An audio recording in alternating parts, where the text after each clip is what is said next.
The Tangent Egg podcast is aimed at a mature audience. It contains themes that are not appropriate for all listeners. It's important to note that we are not experts. We routinely have no idea what we're talking about and are just three idiots sitting around a table. Listener discretion is advised. Welcome to the Tangent Egg podcast. I'm Seth, and as always with me is John Doe and Swoosh. Hello. Hello. And first up, some stuff. Company we haven't talked to about, or game franchise, I guess. Diablo. So no, because we haven't spoken about Diablo at all. Never. Immortal doesn't count. It doesn't exist. We don't talk about the bad thing, except we it's do. Been stricken from the record. Well, let's face it. That bad thing's the thing that's got us the most worried about Diablo 4.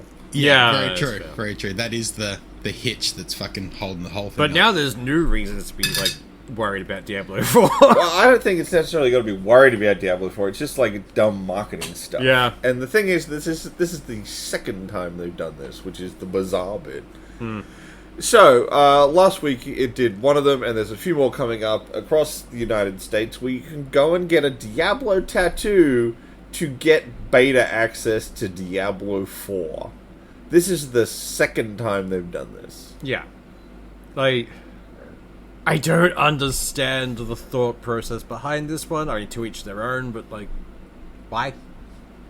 How far off are we from, you get, race car drivers who got sponsored jackets? How long before people just walk on with just nothing but sponsorships onto them? If I get an actual lifetime payment, then I will do that. Oh, fucking no. You want, a monthly stipend from each, and if that's enough to fucking pay for your bills, fucking run with it. But Done. For a game that has every potential to fucking blow up as shit... I'm more than likely going to be full of microtransactions already. Yeah. And this is for beta access. It's not a copy of the game. It's not anything in the game. It's play the beta. No, it does come with some little extras. Your character also has a tattoo. Regret for life. Yeah. Well, look, that's just from buying Diablo. I haven't been able to find anything for the current one, but I found the flash tattoos sheet from the previous one, and a lot of those, if you didn't know they were from Diablo, you wouldn't know what they were. Yeah. You know, it's skulls with a metal ring around it or something like that. You'd have to know they were Diablo tattoos. That being said, they did have the logos for Diablo 1, 2, and 3. Yeah, so there's already a precedent for it, but anyone that's like, oh my god, I really want to play, I really want this Diablo game, I'm going to go out and get a tattoo, and then just gets the Diablo 4 fucking logo, that's...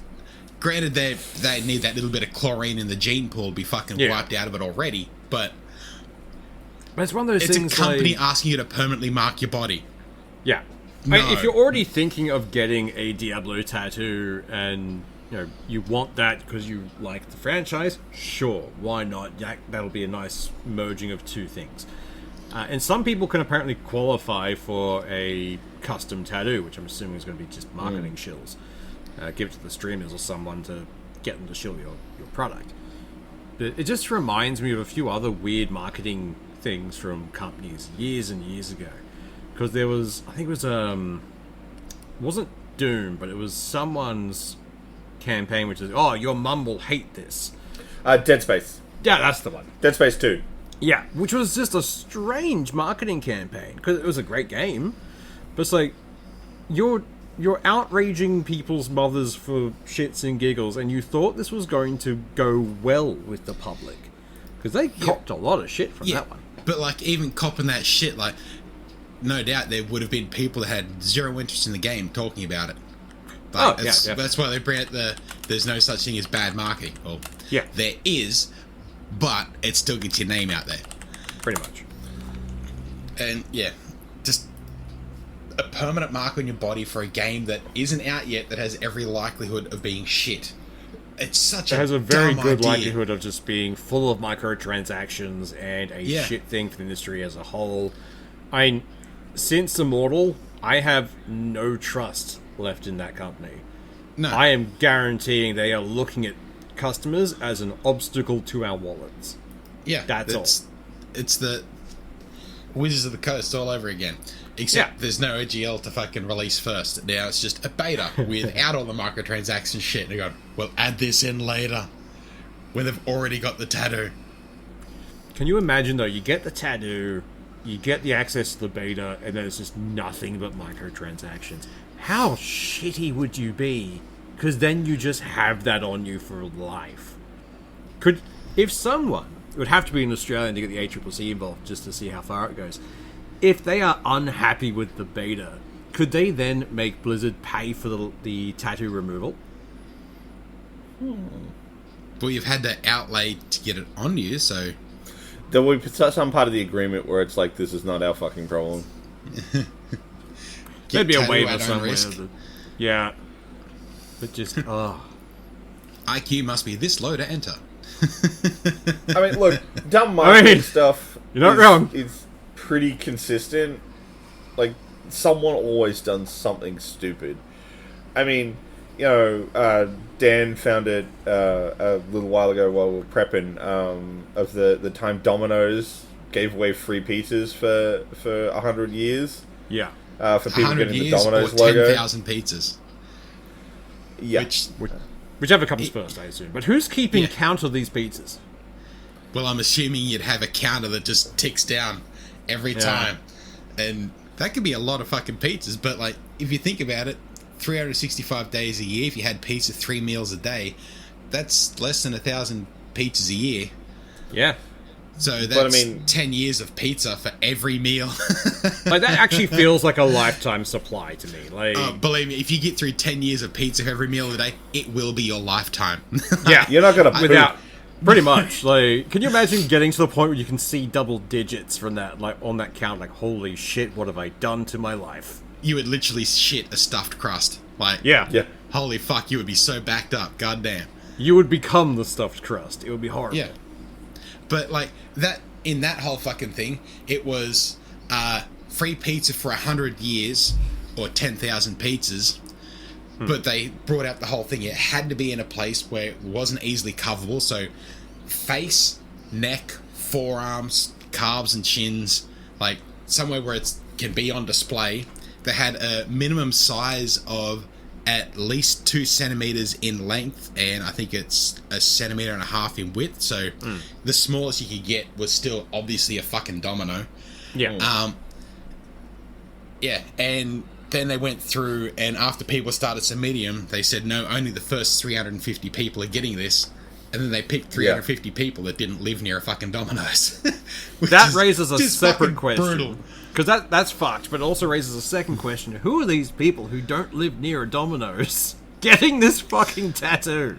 Well, it's getting in free fucking pizzas Russia. to their buddies. So, probably people in Siberia when they do their yearly trip to Moscow. Just roll into the local Domino's. I need 100. They're free. Yeah. 10,000 pizzas now, motherfucker. Do it. All of them at once. I will feed my village. And then everyone in Moscow gets a pizza. Or gets a slice. Oh, fuck. And if you guys recall, back in the day, there was that absurd marketing campaign for Dante's Inferno. Yeah. I remember there was something for it, but I can't remember what it was. There was a whole bunch of them. The one I remember, like, the idea was they sent out stuff to press. Yeah. That was supposed to be based on the 7 deadly sins, and one of them was wrath. What it was, you opened it up, and there was a box that played Never Gonna Give You Up on loop. And the only way to get to make it stop was to give in to the sin of wrath and use the hammer provided to destroy it. Yeah. So there was a whole bunch of them. I think they sent out like some fake checks or something as well to do with greed. It was a absolute train wreck of a marketing campaign. And I mean, speaking of marketing, recently, Forspoken. Oh. Yeah, that's been hilarious to watch happen. So Square Enix has shut down, was it Luminous? They folded them into their main company. Yeah. They did an EA. Yeah, it makes sense, because let's be honest, even if it was the publisher or someone else doing it, they've been tainted by the fact that they were using, falsified reviews and that kind of stuff. You can't quite come back from that, even being associated to a property for it. Even if they, like, spent the time and, like, did a a Cyberpunk or a No Man's Sky and spent the next year of patching it, making the game better, and like doing stuff with it. Like, the game wasn't inherently broken; it just wasn't inherently good. That was the biggest fucking problem with it. And it was aggressively meh. Yeah. Oh man, I actually saw the dumbest article about Cyberpunk today. Yeah. It was a thing, and like clickbait fucking title. Cyberpunk was never and never will be good. And I'm like, what the fuck? What are you talking about? This game was at least fun. It was a very enjoyable experience, and by all accounts, I haven't played it since it's been patched. I will not play it until the DLC comes out. It's even better now and a more stable and playable experience. Yeah, so that's good. I played it recently, and it's a lot of fun. It took them a while, but they ended up delivering.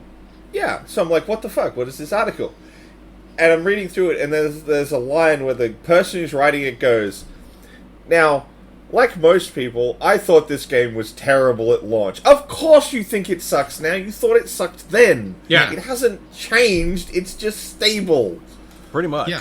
This article is a nothing burger. You hated it to start with. Why would you like it now? That is most articles I find in the unfortunate gaming sphere and that kind of stuff. It's nothing burger and just a lot of weird opinion.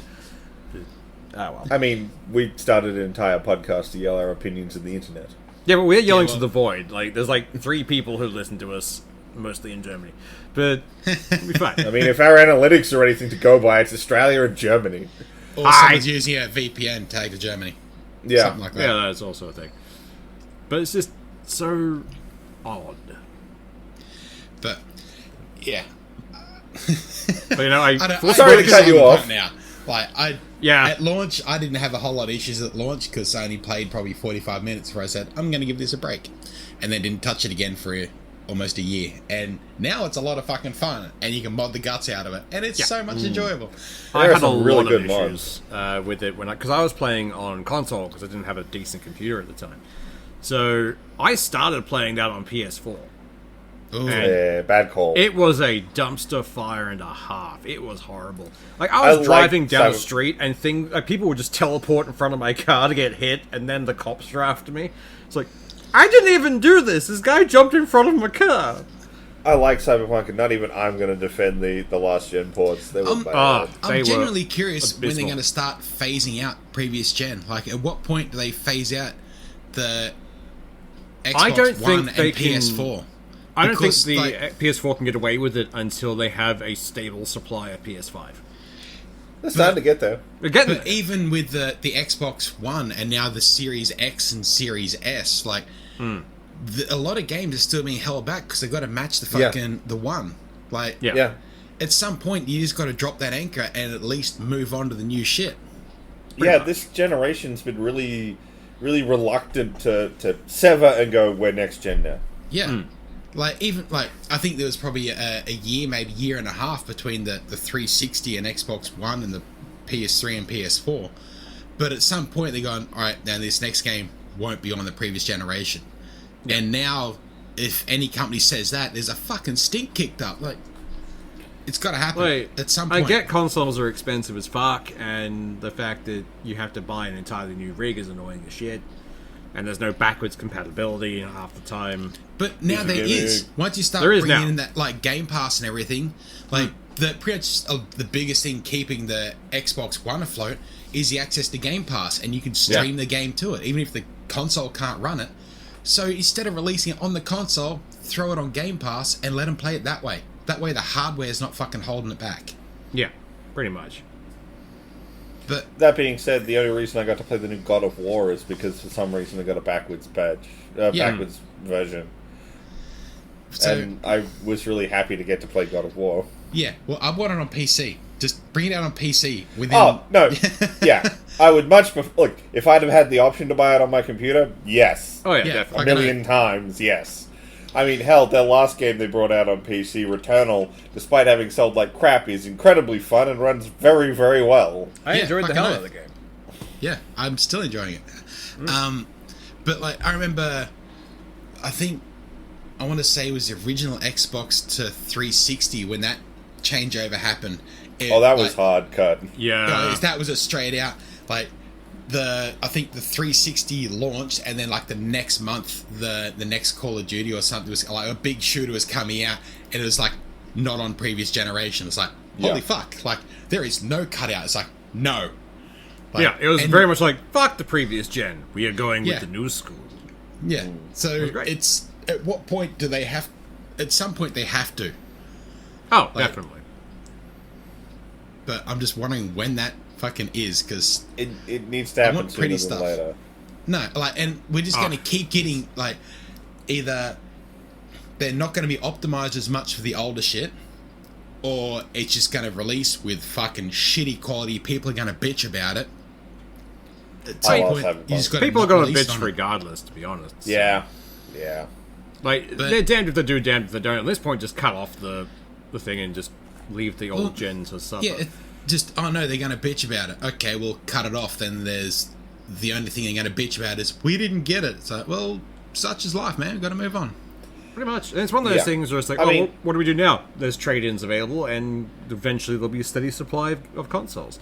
Like, it's very much a first world problem, and it's not. It's just spend the money, motherfucker. I know a lot of people don't have the money, but that's why, particularly for Xbox, the Game Pass thing works, where you can stream the game. Like, the game won't release on that, but for the Game Pass version of it, if they release a version on that, you might be able to stream it and play it anyway without it being specifically held back by the aging fucking hardware. At least, hopefully. Like, I can't help but have, like, no real sympathy for the... That sound like a gigantic asshole and a very much the PC Master Race elitist. It's because we are gigantic assholes. It's like... Yeah, I mean, if you've listened to this many episodes and haven't figured that out, I mean, welcome to the club.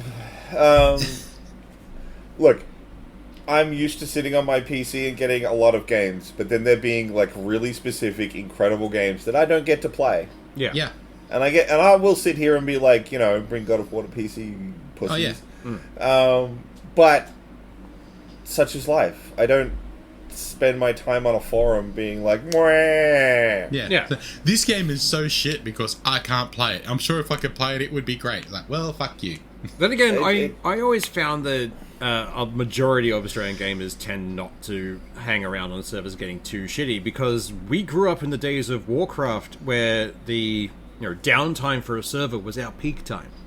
Yeah. Like...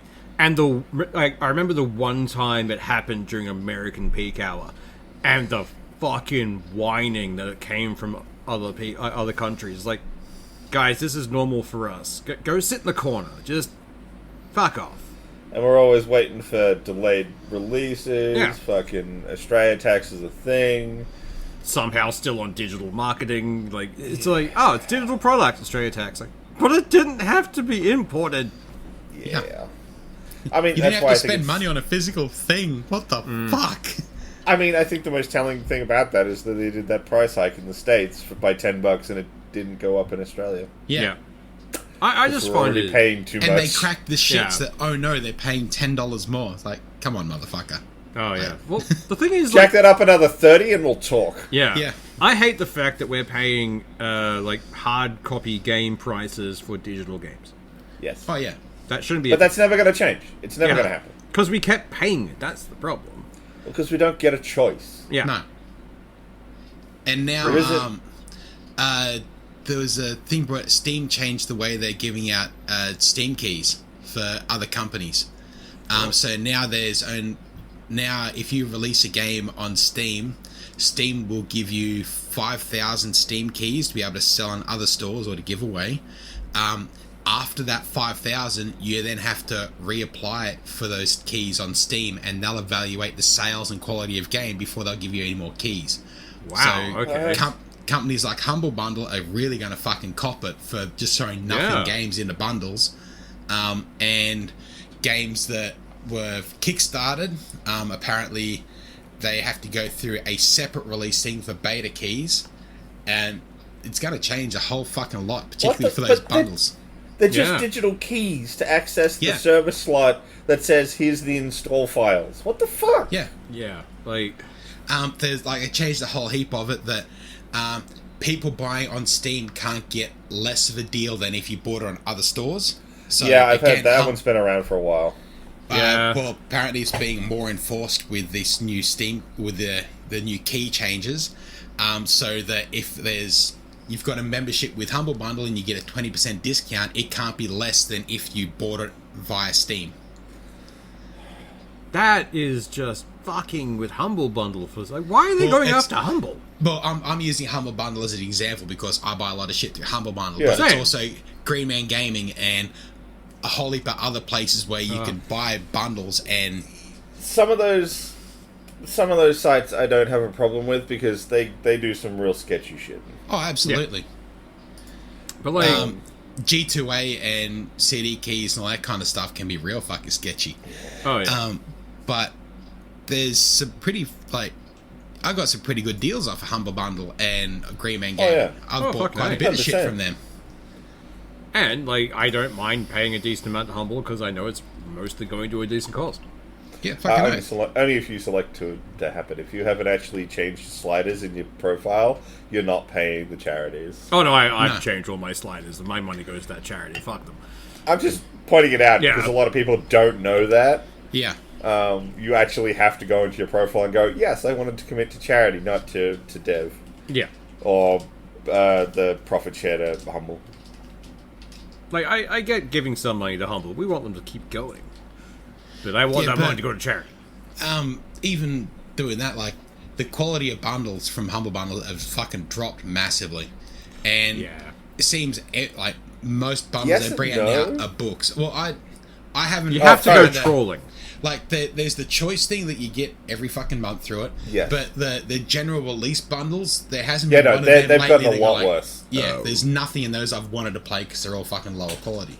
Yeah. Oh, they're like, tune up your PC with this random sketchy company no one's ever heard of. Yeah. Well, buy 6 books and...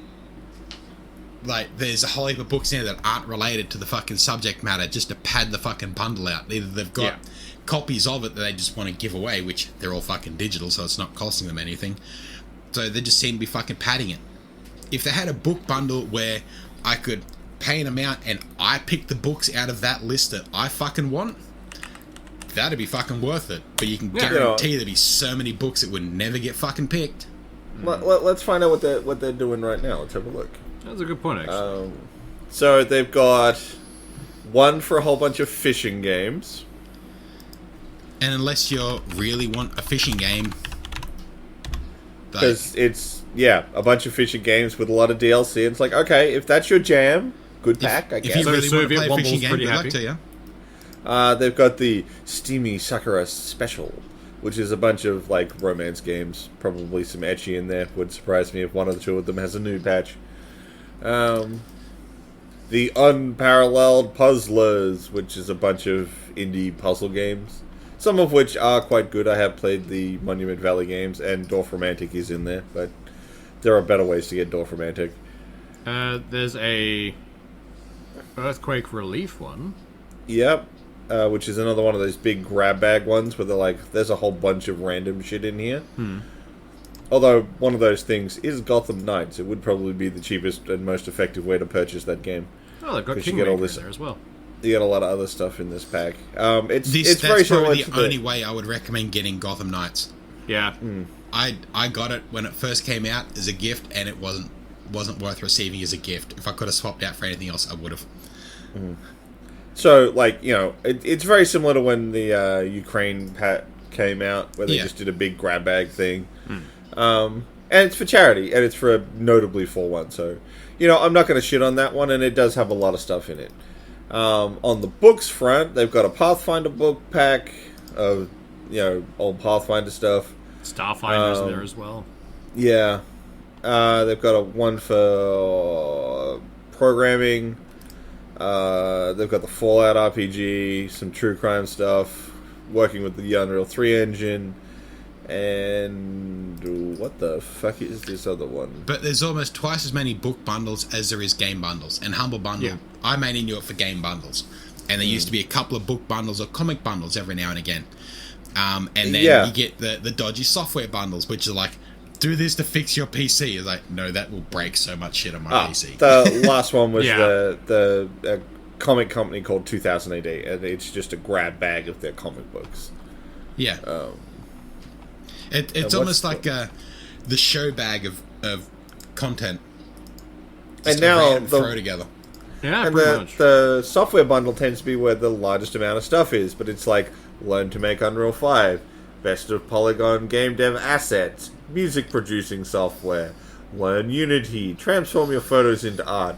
It's nothing. Yeah. No. Every now and again, I'll buy one of the bundles that's all like 3D printable models and that kind of shit. Just because They're some few of and them are far fucking between. handy. Just to, they are. They do them every now and again, and it's usually a large lump of fucking models you can print out just to flesh out a world on a tabletop game. But a lot of this, I really hate. you can pick up elsewhere. It's nothing software or nothing product. Yeah, I really hate to say it. The only bundle worth putting money into is the choice, and that varies depending on your opinion. Like I look at February, and it's like, it's a lot of stuff, but they did put in Pathfinder Wrath of the Righteous Enhanced Edition, which is a very good RPG. Yeah. And they generally had at least one good thing. I mean, last month's January's was the fucking kicker. That actually was a really fucking good one. That one had Doom Eternal, Tribes of Midgard, Encased, Ollie Ollie World, Grow, Conan Chop Chop, Hawk Life, and Separate Rogue. Actually, you'd probably really like Serpent Rogue Swoosh. I think you'd be into that one. Probably. But, like, that one was worth it for Doom Eternal and Ollie Ollie World alone. Yeah. And this month it's got Pathfinder and Fallout 76 and the original Fallout 1. Yeah.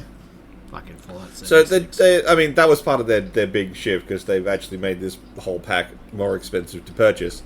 But they've put in more big-ticket games. It's not just, you paid your $10, but here's 10 indie things you've never heard of. Yeah. So, but it's the only one that really feels like it's worth it anymore. I mean, I will admit, every now and then, they do a good bundle. I'm not going to pretend they don't.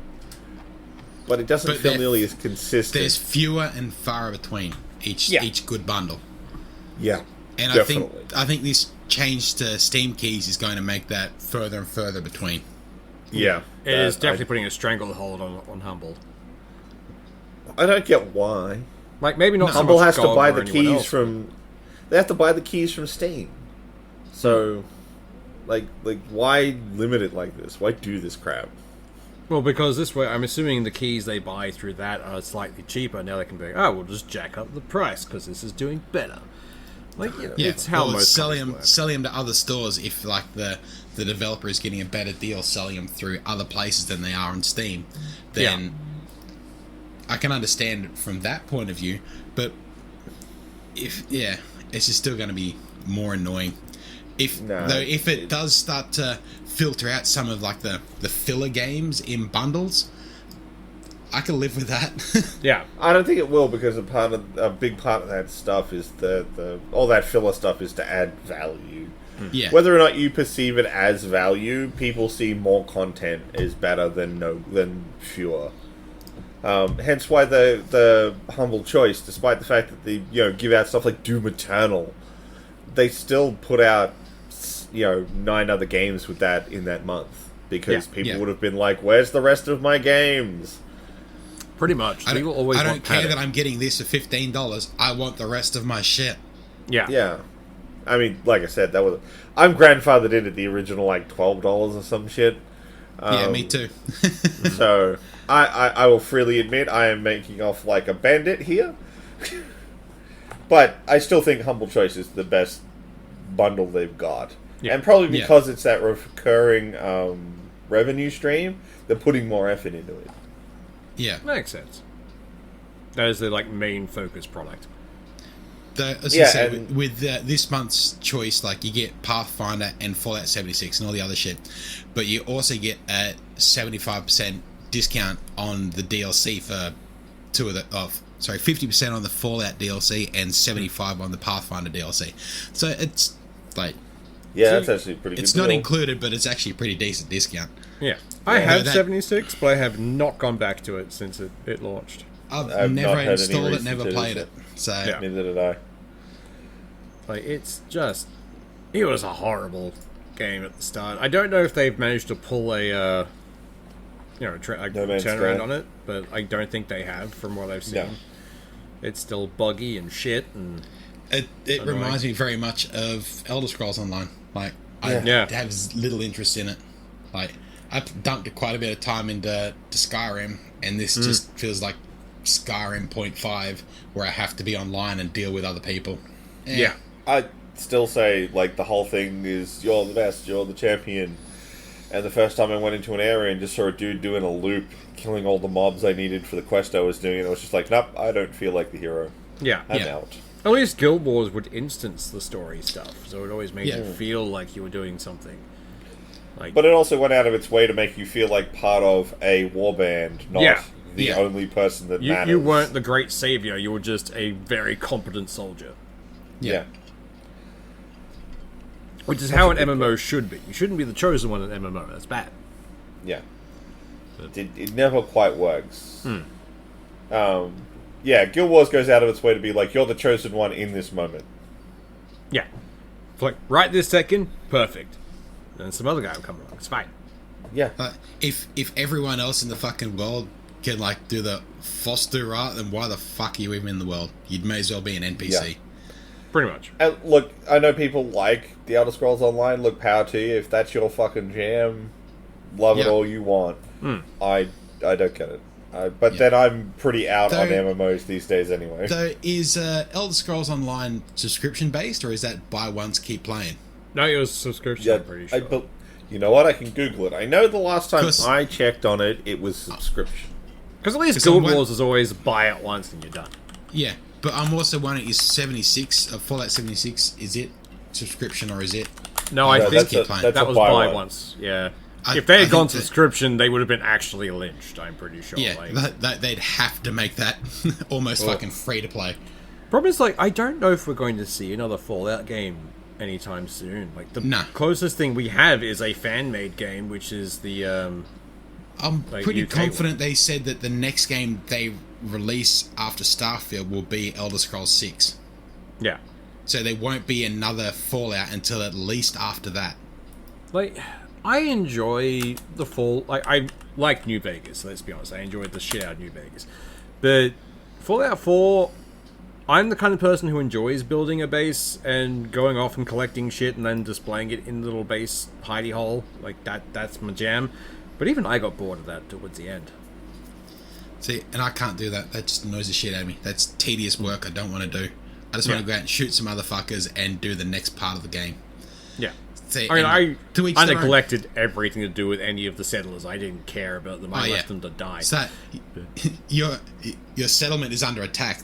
Motherfucker, I filled that with turrets so I don't have to go back. Go away. Yeah. And I swear to God, like, the first mod I install, if I ever go back and replay it, is to be able to, like, banish Preston somewhere dark and terrible. Like, just away. Just never speak to me again. But he still finds a way to tell you there's a settlement in danger. Swear to God.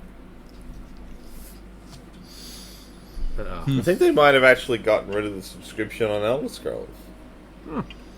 They added so they've gone free to play then. They added it to Game Pass, and I think the base game might be free to play, but you got to then pay for the DLC, and they do free weekends of DLC or like free periods of DLC. Yeah, and they have ESO Plus, which if you subscribe to, gets you all the DLC Go now. And some other perks. Yeah. So I think that gets you all the DLC except the latest one. They still want you to buy that until the next DLC comes out and that gets added to Plus.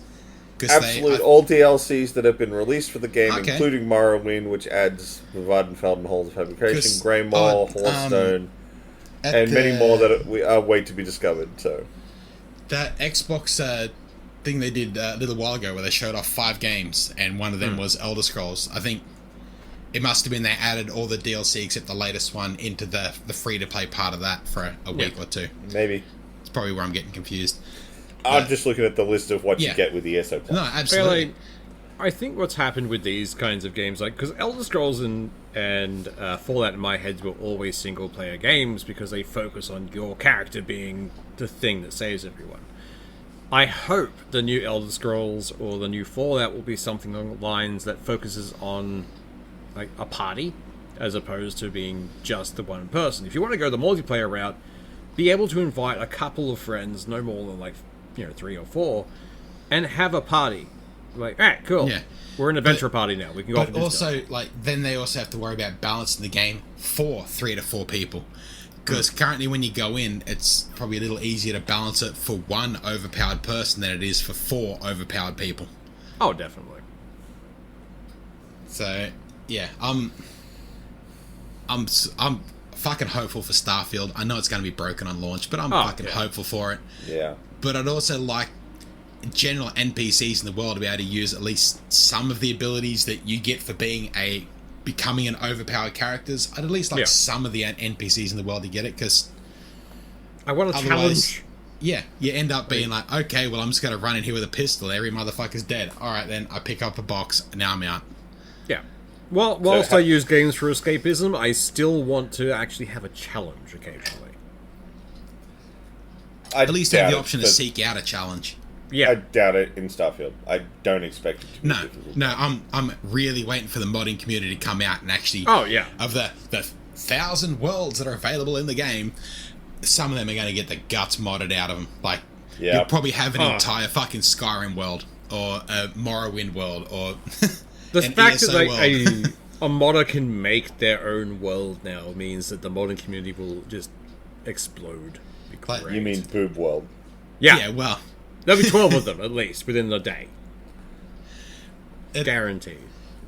Just the options for it, like, pretty much just have Starfield as a hub game, where every world is its own little fucking game. You can jump into Skyrim with assault rifles. Don't give them ideas, man. They'll do it. I already think what they're doing is stupid. Just release it so the modders can take over, and then I'll be happy. I would happily invade Skyrim in a ship. That'd be great. Oh, yeah. I'm pretty sure you won't enjoy it as much as you think you will. I'll enjoy it for like half an hour, and then I'll get bored.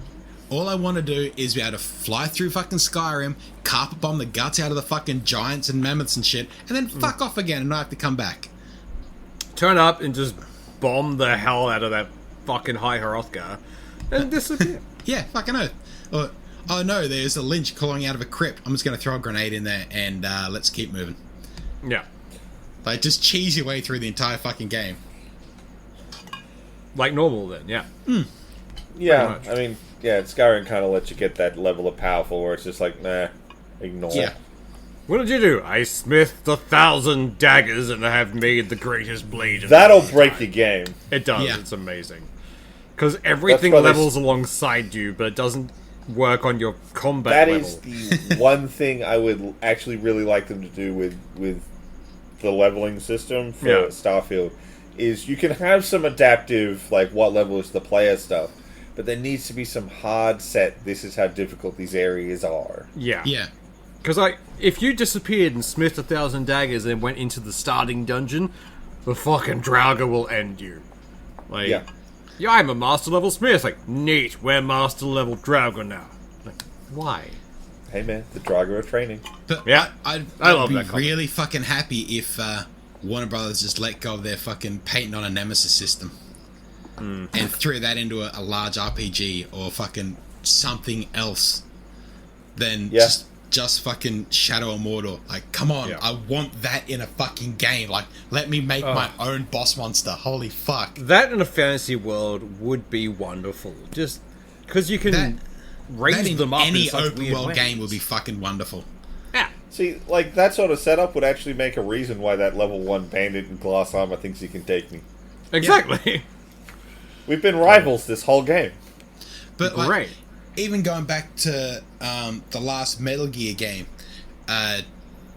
Phantom Pain, whatever the fuck it is. Yeah. As you played through that game, if you went through with a sniper rifle and kept taking headshots, the guards would start wearing helmets. Or if you used gas grenades, they'd start wearing masks. But even just something like that, where the world reacts to your preferred tactic to make that a little harder, and you got to change it slightly, and like adds a bit to it. Not just, okay, I'm going to a new area, every grunt's not going to have a helmet, not going to have a mask, headshot galore. Yeah. Like, at least balance the game for how I play it, and then make me go, oh fuck, that's not really working. Okay, now I'm going to go shotgun at groin height. Done. Everyone starts wearing cups. Like, haha! Now When they start wearing cups, then I use grenade launchers at chest height. yeah. You gotta very shit so around. there kind of is only so much that can sort of work. Otherwise, the enemies just turn into sponges, and sponges aren't that fun. You end up with the Division, where you've got an LMG that does 100,000 damage, and you end up using 6 magazines on a single fucking enemy. You're going, okay, they finally dropped another slightly different coloured weapon that does 1 point more damage. Yay! Yeah. I always found that weird. Like, anytime you bring guns into, like, a game, it can be a bit weird and off-putting. Because it's one of those things like, I shot this guy in the head. How is he still moving and shooting at me? Well, it depends what.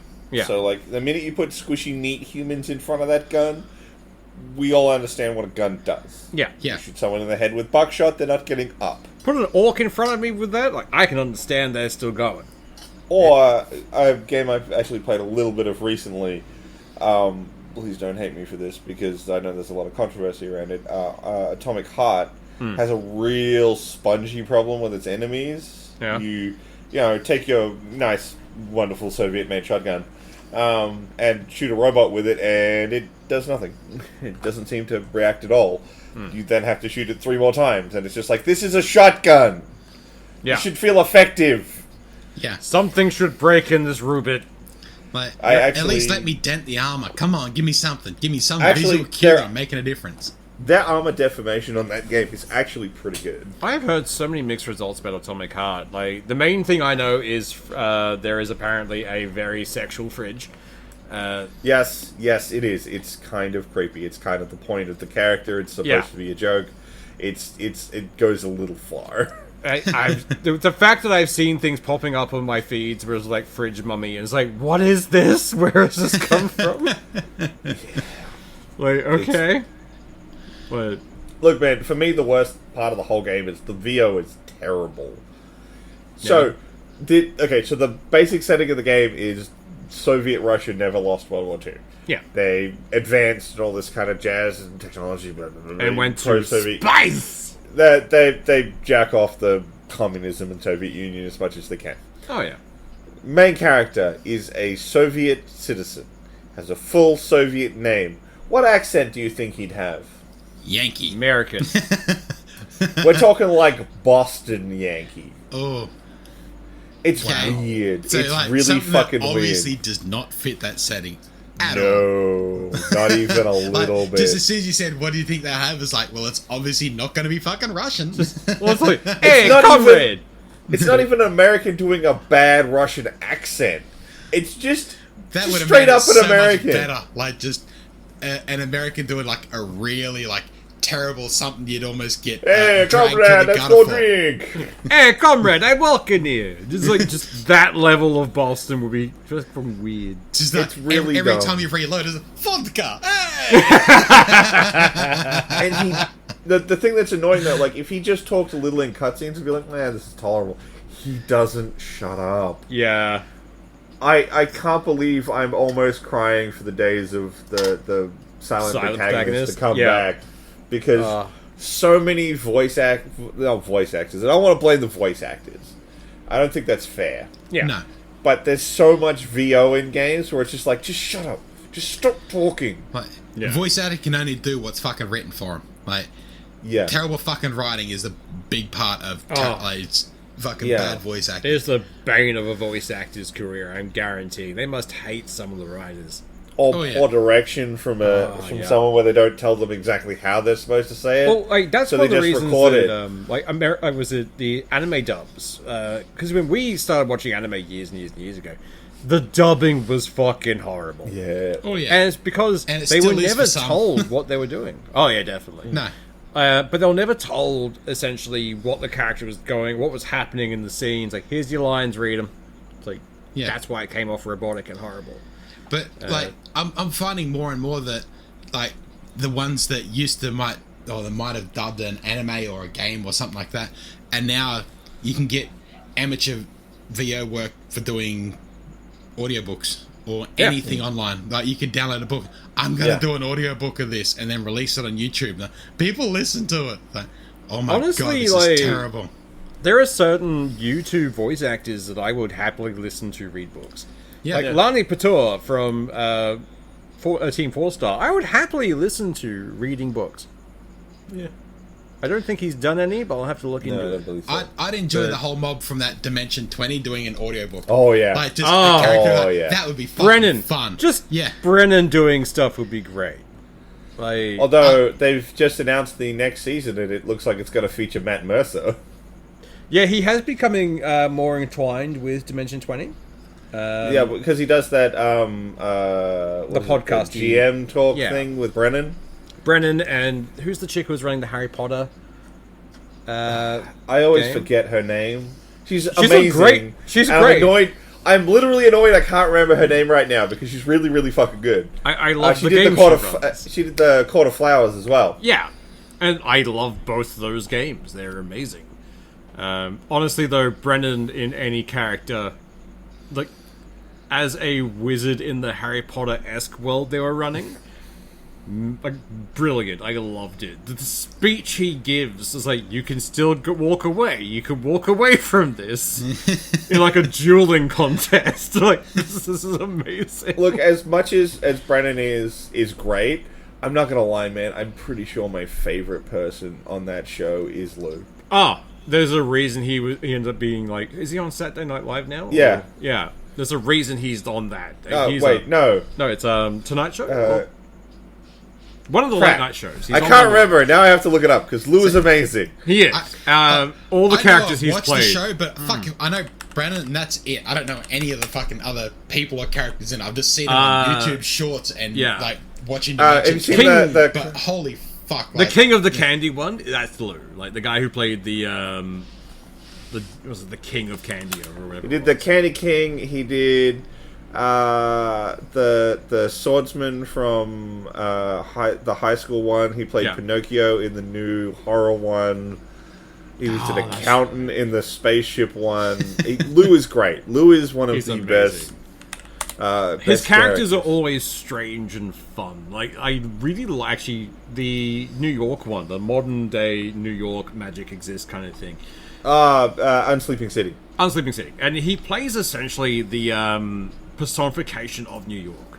Like, he is a cleric or a druid of New York. I'm like, that's an interesting character. I like this.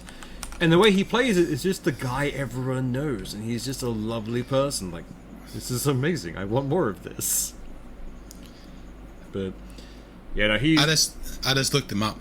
The Zach, I don't know why, I just like his characters. He's a lot of fun. Oh yeah. The Zach Ariyama. For some reason, he reminds me of Jughead from the old Archie comics. Yes. I don't know why. Just looking at him, he does, and just his characters usually end up being a little fucking whiny, like, oh, this is happening, and then it's like, now I'm going to do something awesome. Fuck you all. His like, barbarian. He plays a barbarian who has panic attacks, and I loved it. It was great. What was that one in? That was in the high school one, I'm pretty sure. Oh, yeah, it was, wasn't it? I don't think he had panic attacks, but he was like the super awkward barbarian. Yeah, instead of it being rage, it was like an anxiety kind of thing. Also, like, in Unsleeping He's on City, Jimmy Kimmel. That's the one, yes. But yeah, like, anytime Zach's in it, it's great fun because there's the fireman he plays in Unsleeping City, who is just the stereotypical Ricky Matsui. Yeah, like the stereotypical fireman, and the greatest scene from that comes in the second series of it, where he gets the blade back, like the questing blade, and it says no, and goes to this random edgelord, and it's like just him and the monk in a zone of silence screaming angrily. And that became the meme of that game. Every so often they just go in a zone of silence and scream. It was great. And, I loved Ricky. Ricky was so good. Ricky Matsui is one of my favorite characters. So fucking dense and just amazing. Just the absolute meathead. Like half the characters know him as Mr. March. Yeah. From the Fireman's Calendar. Yeah, that's right. Seriously, John Doe, you should really check out Dimension 20. It is. I've seen the Fantasy High School. Yeah. The first season of that, and that's about all I've seen. Short of that, it's just been YouTube shorts and little things here and there. Yeah. It's like, Oh. this is pretty fucking cool, and I They want to see don't more have of it. they do not have a bump set in the entire thing. Yeah. They're all good. They're great. I think the weakest is Leviathan, which was a spin-off of the high school one, yeah. where they follow some pirates, and it's not bad. It's not It's- good. It is entertaining to a point. Yeah. But some of them are just amazing. Like the Candia one, which is the Yeah. dumbest pretense for it, but it's so fun. Especially since, like, my brain just literally went dead. Zach, his character for that one at the start is a priest who is a chocolate bunny. And he gets some of the greatest lines in, and it's amazing. Like, leaning into a paladin, it's like, where's your god now? And just leaving him to hang. It's like, God damn it, Zach! Yeah. It's completely out of left field for his character. It's just like, this is good. I'm getting fucking chills. Yeah. Some of the stuff they do is magical. I aspire to be a DM like Brennan. Like, Yeah. I've enjoyed his DMing. I've tried to watch a little bit of Matt Mercer and that, and I just can't get into watching that stuff. Mercer, But I can't quite Dimension get 20, I've enjoyed. It's just feels more like a goofy group Honestly, sitting around a table playing a game. Yeah, It's that's a why I little- love it so much. feels It a little feels more less like a scripted. D&D game. Yeah, Yeah. it feels like an actual D&D game. If you actually go and watch the Fae one, where Brennan plays a goblin knight, perfect. So good. But Lou and who was the chick who played the monk? Emily. Lou and Emily play cousins from like the Bird Fae, and it is the greatest. A quarter of Fey and Dynamic. Flowers. I think That it's that's called. it. It I'm is looking the at their website greatest, now. Yeah. greatest dynamic I have ever seen between two characters. Because they just go off on great rants. It's like, cousin, what do we do? And they just take over the table for a good 10 minutes. And I love every second of it. I mean, they've got to honor their great uncle who made Yeah. birds. Yeah. It's like, our great uncle who made birds. You know, who is not dead, he's in the sky, he's watching all of us. It's amazingly fun. Like, So good. it honestly fucking- feels like a proper D&D game because I have players who pull that shit and it's hilarious. Look, the most D&D thing ever will be in the Candy Kingdom one. Yeah, When A crown of candy. Crown of yeah. Candy. I'm looking at it when now, Murph uses his ability to teleport to another player that he can guard to save himself from drowning. That is the most D&D ass. He's fallen off a boat and he's sinking beneath the waves. And one of the other players gets hit, but he has a class ability that with any character within 30 feet of him, Yeah. if they get hit, he can teleport there and take the hit for them. So he uses that to save himself from drowning. It's like, yes! That is some D&D ass shit! Yeah, It that's- definitely is. It's not prescribed, but it is an option. Yeah. That good. is some like D&D. rules lowering right there. Like, Yeah. fuck it, no, I have to escape this. So I've fallen off a boat. How far have I sunk? Okay, so 28 feet. Take the boat into that. I think I'm just in range. Do it. Yeah. And I like And the fact to- that Brendan will go with the rule of cool when it is Yeah. necessary and that kind of thing. But I honestly, I really enjoy some of the stuff they brought into it, like the Box of Doom. Like, it makes big roles so much more Oh, dramatic. fucking oath. Fucking oath. Right. That was like one of the coolest things watching Fantasy Eye going, oh my god, like they brought the box out like, this means something. Holy fuck. Oh yeah. Yeah. Like, honestly, like you can actually buy boxes of Doom now. Like, I think they make their own version. They Yes, have they the do. camera in them and everything.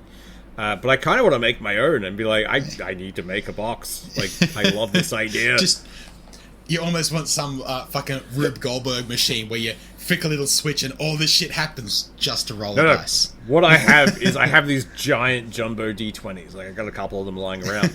So I've just taken like a 3D print of a normal dice tower and blowing it up by like 300%. So this is be a massive Like, tower. almost 6 foot tall in the corner. It's like, okay, roll a doom. And a Yeah. almost a shot put sized dice. Roll them. I love it. Great. Like, blunt force trauma when you drop it on your toe. Yeah. Can do some actual damage with the dice. That would be awesome. I almost So want to print a D20 of the size of a shot put now. Do it. Did we want to get on to our last topic for today? Sure. For the last 5-ish So- minutes, sure. This one's a little bit... Look, I'm putting it at the end because it's a bit spoilery. We've talked... You've probably heard us many times mention a book series called The Ten Realms. Yeah. We actually... what kicked off our book club. Yeah, our very first book club was The 2-Week Curse, book 1 of The Ten Realms. Yeah. And it's done. They recently put out book 12, which was the final book of the set. They did kind of set it up for potential sequels, but like this set following these characters is done. Yeah. That wasn't a good ending. No, it could have been easily brought into book 11 and padded that out and actually made it the same length as the previous books instead of a 9-hour book and a 6-hour book. Even then, that still would not work because the big thing, like we've had, like they've been, like up until that point, we've got 10 books covering the 10 realms. Yeah. And they hadn't made it to realm 9. Yeah, Book 11... Because Realm 6 was 2 books, and I think Realm 8 was 2 books. Something Off like the top that. of my head, No, yeah. 7. Because Realm 7, realm yeah. 8's the what is your Oh, will yeah, why thing. do you- And in fight, Realm yeah. 6, they spent a total of like 20 minutes in that realm. Yeah. Yeah. The 2 books for realm 6 aren't in realm They 6. spent the majority of the time in Realm 5. Yeah. But look, I still had a lot of fun with those books because they had a lot of ups and downs and lots of interesting stuff was happening. I didn't hate languishing before moving on. So, and he had a pretty good deft hand back then of being able to show the characters being really powerful, but then bringing them back down, like when they used the dungeon core and end up getting fragments in them, which fuck up their ability to use magic. At the beginning, they had like a slow power creep. Like they were still OP'd once they start bringing the Earth technology into the 10 realms, but they still got their ass kicked a few times. They had to fall back a bit. Yeah. But like this last book just feels very much like okay, here's a slight rise, there's the peak, it's all fucking running downhill. Like it just happens. The problem is the whole setting, the whole thing is building up to what happens in the 9th realm, which is you finally learn what the 10 realms are for. Yeah. It was an alliance between gnomes and elves to stop these things called Devourers, which are outside of the 10 realms. They're part of the Shattered Realms. Yeah. Which is like 120-something planets, not just 10. Yeah. And they're coming for the people of the 10 realms. So the idea is that the 10 realms are supposed to build people up to the point where they make it to the 9th realm and then can go into the big academies there to fight the 10th realm. Yeah. No one knows what's going on. Yeah. No. Until they get to the 9th realm. Yeah. So they could have been more effective if they had just a stall in the first realm saying, hey, by the way, this is what it's all about. Yeah. Yeah. Like they could have fixed so much in this entire realm. This is what it's all about. Not just family groups and do this kind of shit. It's like, There's a loose suggestion that the idea is that the 9th has been fighting in the 10th for so long, it doesn't have time to deal with the lower realms. And the lower realms associations and the whatnot are supposed to feed the 9th realm. But they've, of course, stopped because now they have power. Yeah. yeah.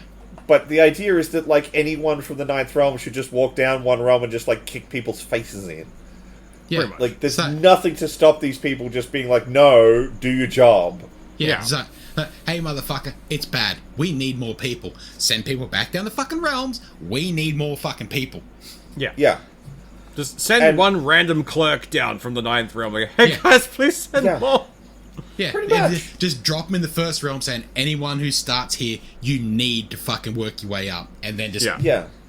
Like, And that's the 9th realm. That's like that whole book is dealing with the 11th book is that, and finding out about the big bad guy, Angron or something. No, not that's 40k. I can't remember his name. It is something like that anyway. We shall Yeah. refer to him as Steve.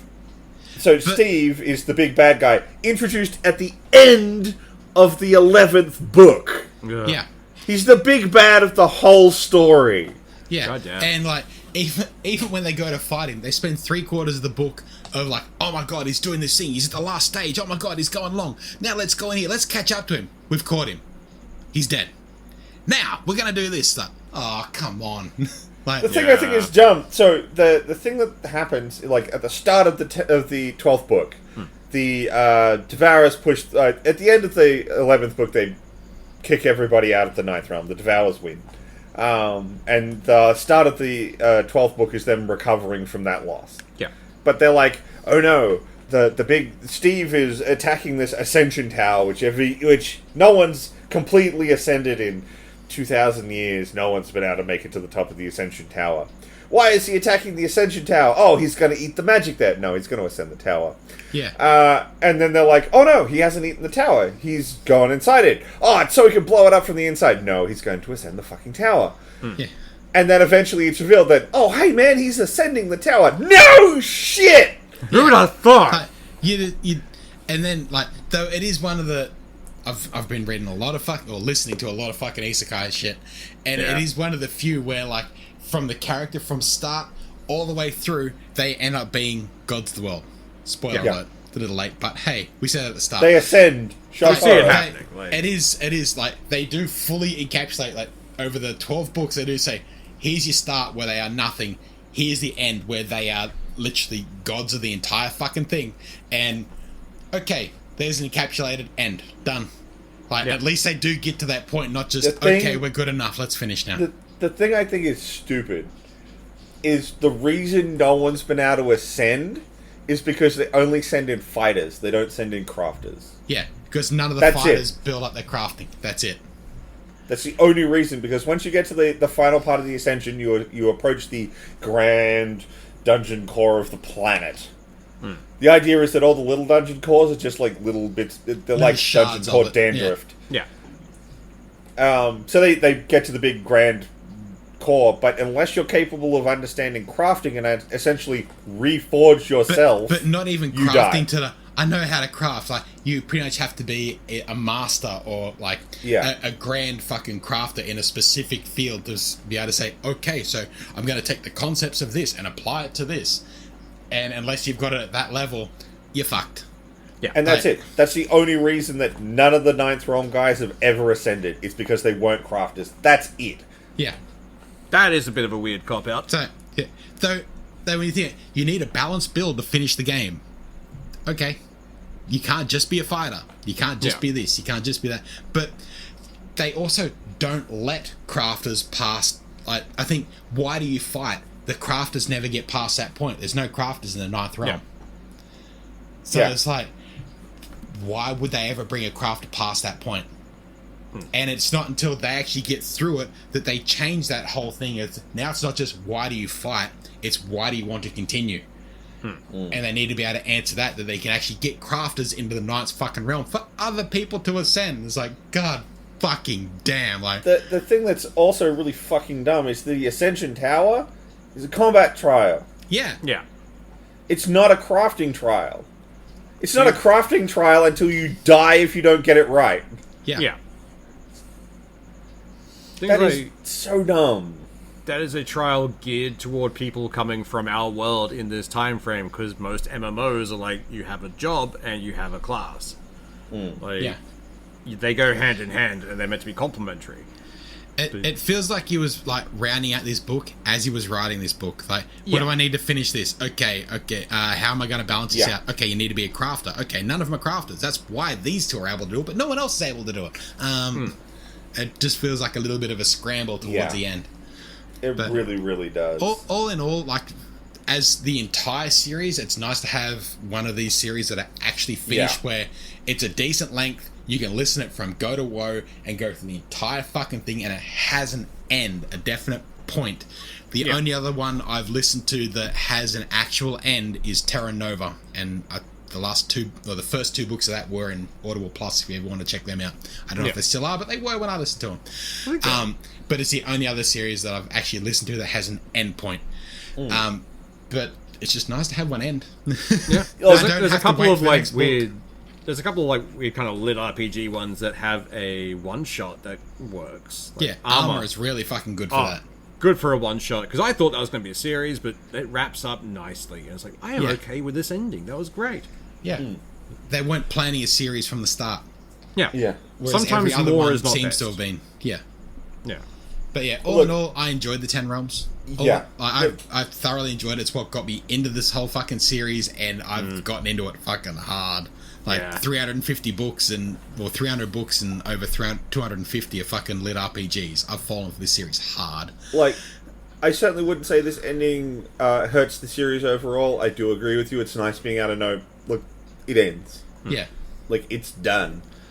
But I do wish it was a stronger ending. It's a little, like, those last 2 books are too rushed. Yeah, he had not enough ideas. He didn't seed enough of the information earlier in this franchise. Yeah. He didn't set the goal earlier on.